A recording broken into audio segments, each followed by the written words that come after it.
మగువ channel ప్రేక్షకులకు స్వాగతం. ఈరోజు మనం పాలు పాడవకుండా ఉండాలంటే ఏం చేయాలో తెలుసుకుందాం. వేసవి కాలంలో పాలు త్వరగా పాడవుతుంటాయి. ఉదయాన్నే చక్కగా కాచినప్పటికీ అవి ఎక్కువ సమయం వరకు నిల్వ ఉండవు. ఒక్కోసారి మనం చేసే చిన్న పొరపాట్ల వల్ల పాలు విరిగిపోతుంటాయి. అలా కాకుండా పాలు రోజంతా తాజాగా ఉండాలంటే ఏ జాగ్రత్తలు తీసుకోవాలో తెలుసుకుందాం. పాలను కాచడానికి ఉపయోగించే పాత్ర శుభ్రంగా ఉండాలి. ఈ పాత్రలో వేరే వంటకాలు చేయకూడదు. టీ, కాఫీ లాంటివి కూడా పెట్టకూడదు. ఓ మందపాటి స్టీల్ గిన్నెను పాల కోసం ప్రత్యేకంగా ఉంచుకోవటం మంచిది.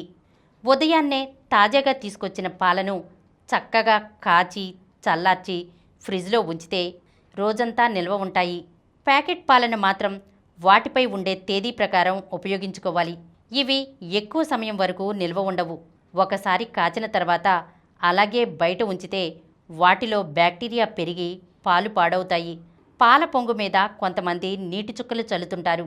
అలా చేయకూడదు. దీనివల్ల పాలు తొందరగా పాడవుతాయి.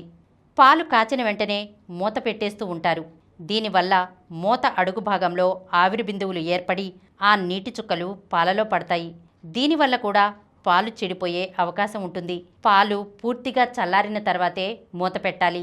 ఈరోజు మనం పాలు పాడవకుండా ఉండాలంటే ఏం చేయాలో తెలుసుకున్నాం కదా. మరొక అంశంతో మళ్ళీ కలుద్దాం. ఈ కార్యక్రమం మీకు ఎంతో నచ్చింది కదా. ఇటువంటి మరిన్ని వీడియోల కోసం అనతి కాలంలోనే 20 కోట్లకు పైగా వ్యూస్ సాధించిన సమరం ఛానల్ సమర్పించు సమరం మగువ ఛానల్కు సబ్స్క్రైబ్ చేయండి, లైక్ చేయండి, మీ ఫ్రెండ్స్కి షేర్ చేయండి. అలాగే ప్రక్కనున్న గంట సింబల్ని ప్రెస్ చేయడం మర్చిపోకండి.